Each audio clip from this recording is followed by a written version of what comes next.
berubahlah. Jangan mengikuti tren yang sedang berlangsung tanpa memikirkan bagaimana cara mengubah paradigma dari lomba itu sendiri. Jadi dari peserta itu sendiri juga harus dirubah paradigmanya. Sekarang ada rame bikin arena punya sendiri, secara teknologi bagus, secara bentuk desain bagus dan lain sebagainya, tapi lupa bagaimana memberikan ruang kepada peserta juga untuk bisa menikmati hal yang mereka juga inginkan dengan tentunya yang terjangkau lah, biaya yang juga terjangkau gitu.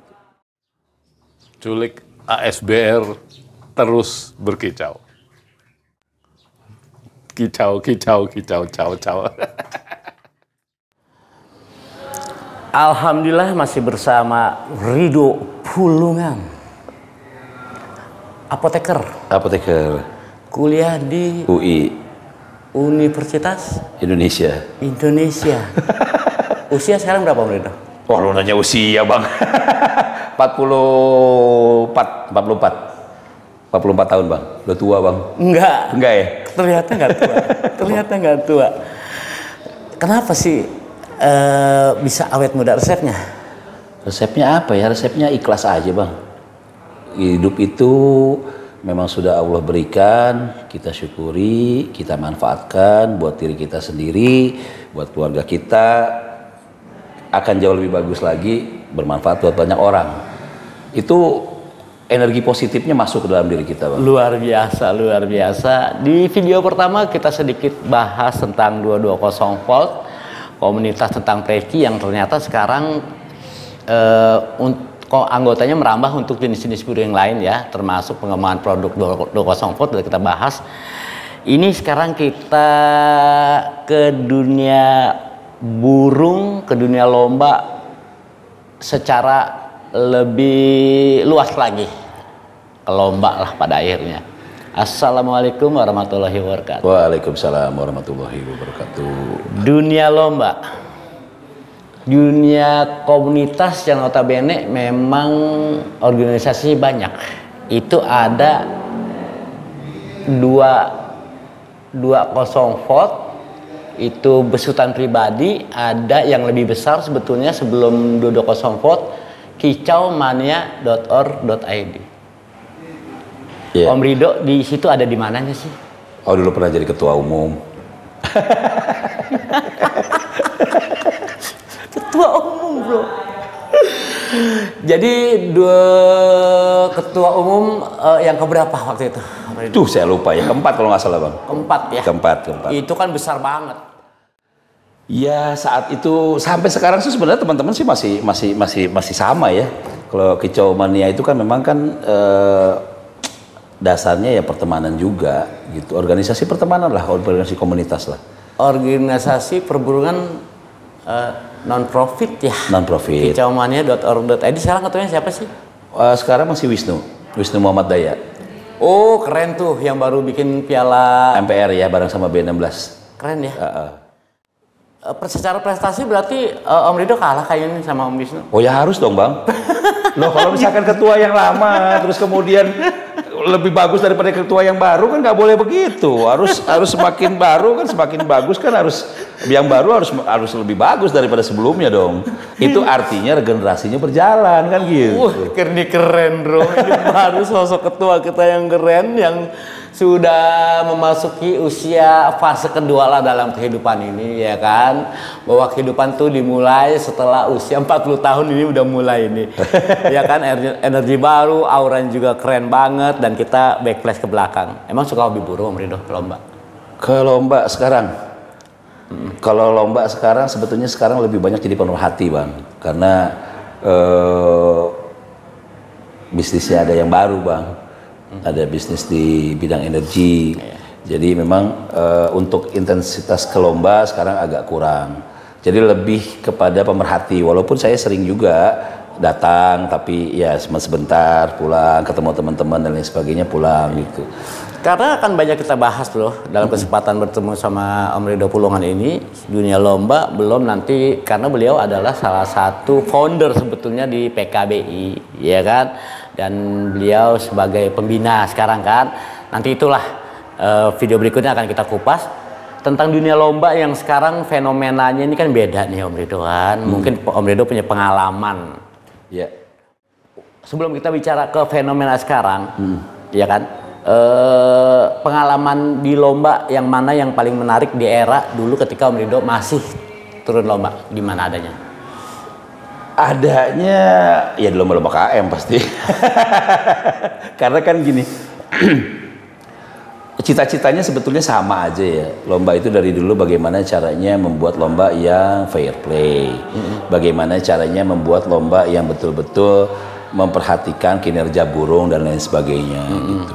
Sebetulnya cita-citanya sama, cuma memang ke arah sini banyak dipengaruhi oleh terlalu besar sih sebetulnya dominasi dari egosentris masing-masing pemain.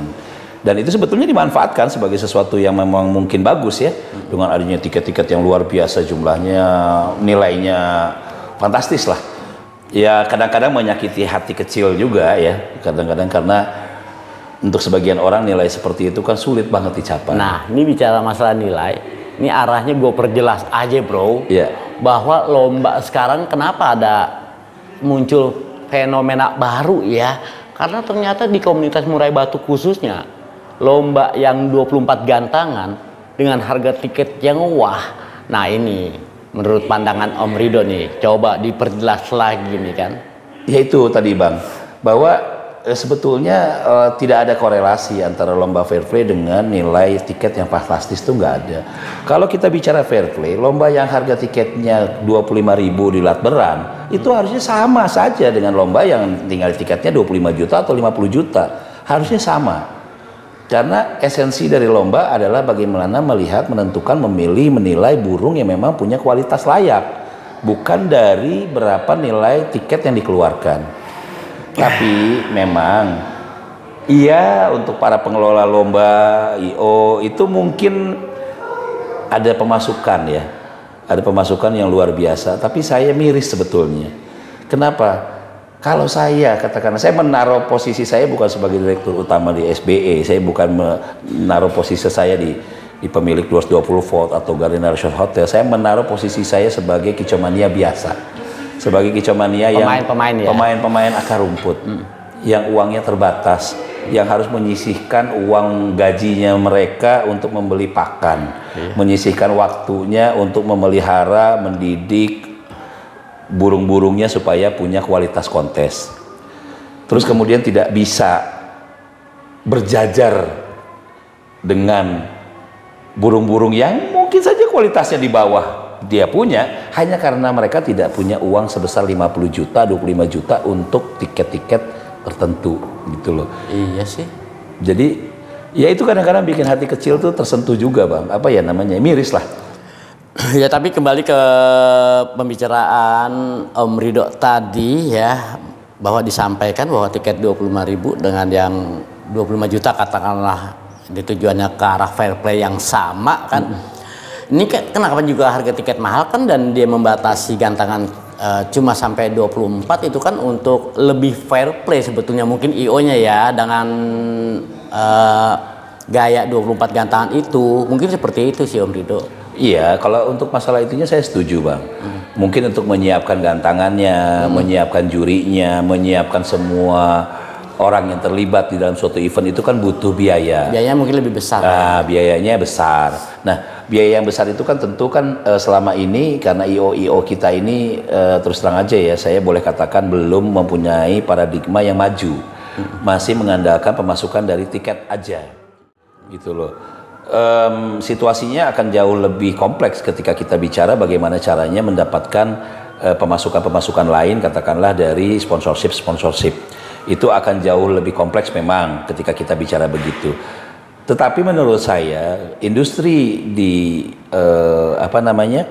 gantangan itu harusnya sudah mulai berpikir ke arah situ, gitu loh. Iya sih. Jadi ada yang hilang sebetulnya dari soulnya, dari jiwanya, dari gantangan ini ataupun kontes ini ada yang hilang soulnya. Iya. Jadi sekarang lebih materialistis. Ya itu Diukurnya dengan nilai uang aja kayaknya ya. iya, ketika sebetulnya mohon maaf Bang Sulit ya, saya ikut lomba burung itu kan dari zaman almarhum bapak saya masih SMP, saya ingat gitu ya. Masih datang pulang bawa kulkas, bawa apa segala macam. Nah, berubah itu ketika hadiah itu sudah dikonversikan ke dalam nilai uang. Itu memang mengubah mindset. Fine saja.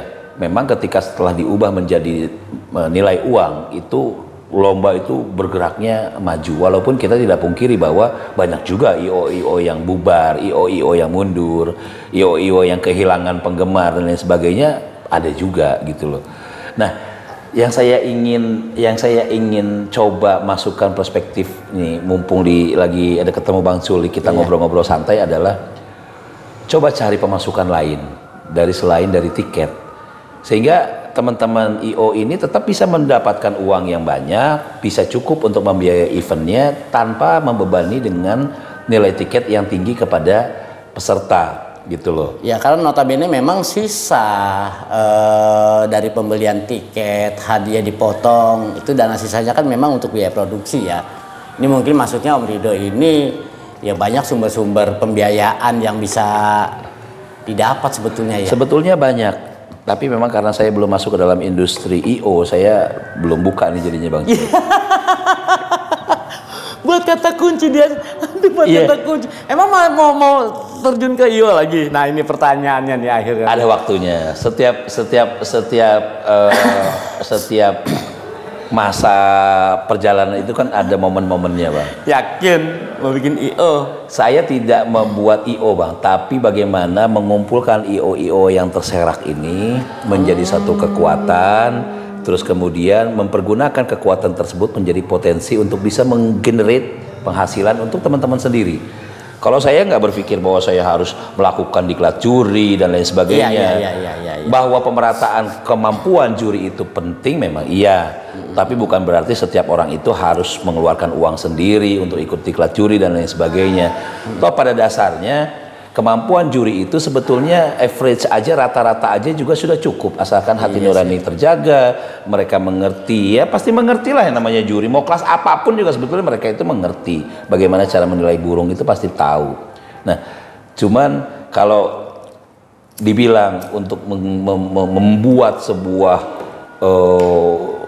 organisasi baru yang isinya harus di-create dari awal dengan mengambil orang dari sana dari sini dan lain sebagainya, disatukan di bawah satu bendera untuk kepentingan tertentu, dan untuk kepentingan itu mereka saja, saya rasa itu juga nggak bijaksana gitu. Iya. Jadi ada caranya, nanti mungkin kita akan bicara lebih lanjut lagi Bang untuk masalah itu, karena memang potensi ini belum tergarap sama sekali. Wih, keren. Belum tergarap sama sekali. Jadi sekarang masih memperhatikan, ada rencana buka gantangan. Ini ada satu pertanyaan nih Om Ridho. Dulu kita sempat ada isu, dan itu sempat membuat kita shock ketika lomba burung ini pelaksananya diatur oleh pemerintah waktu itu. Bisa nggak sih terjadi lagi seperti itu? Waktu itu kan bicara tentang Perdirjen sebetulnya. Perdirjen yang mengatur tentang tata cara pelaksanaan lomba burung berkicau. Iya. Ya, Perdirjen ini dikeluarkan oleh Kementerian LHK. Sebetulnya goalnya itu bukan mengatur tentang bagaimana tata laksana lomba, tetapi bagaimana mereka menghimpun data burung-burung yang dilombakan. Objektifnya sebetulnya itu kalau dari mereka, gitu loh Bang. Nah, saya rasa dengan suprastruktur, artinya dengan elemen-elemen undang-undang, hukum-hukum yang sekarang dimiliki oleh pemerintah Republik Indonesia, termasuk juga infrastruktur di dalamnya yaitu SDM yang mereka lakukan, impossible mereka bisa lakukan itu. Sebetulnya sulit ya. Sulit, karena berapa banyak sih orang yang bisa dari Gakum KKH lah, ataupun dari katakanlah dari BKSDA dan lain sebagainya gitu. Yang bisa mereka lakukan hanyalah memberikan pengertian bahwa lomba burung ini oke saja asalkan burung-burung Anda yang katakanlah masuk dalam kategori dilindungi itu terdaftar dalam database mereka, paling semacam itu aja. Kalau untuk lombanya nggak mungkin mereka stop karena ini sudah menjadi industri.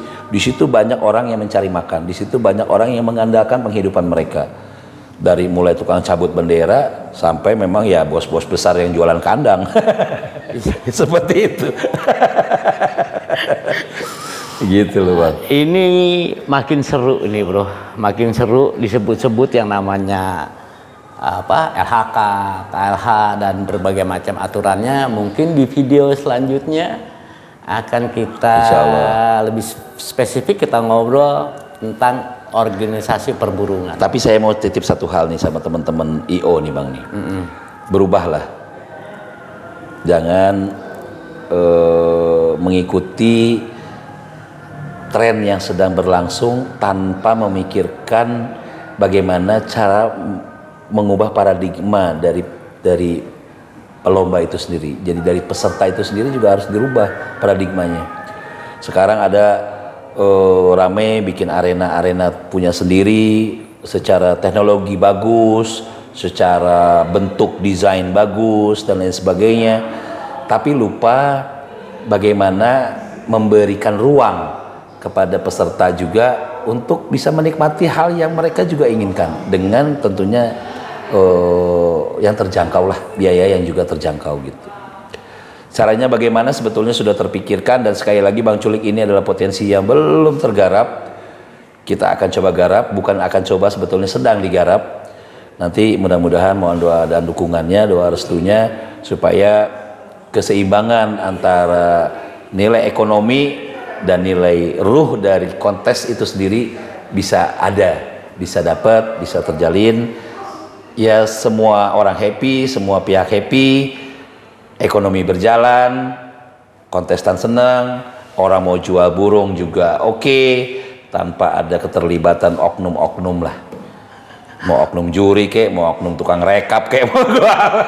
Ternyata Pak Direktur masih tergelitik hatinya, masih tergelitik pemikirannya untuk turut meramaikan, memajukan dunia perburungan, bagaimana bisa menyikapi kondisi sekarang yang menurut beliau ini kesimpulannya kalau menurut saya udah agak kebablasan bro.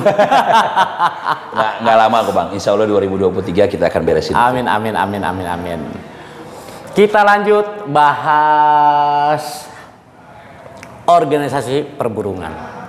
Nah, ngopi dulu bro, ngopi dulu. Kopi mana kopi? Kopi mana kopi? Kopi mana kopi? Ini keren, ini keren.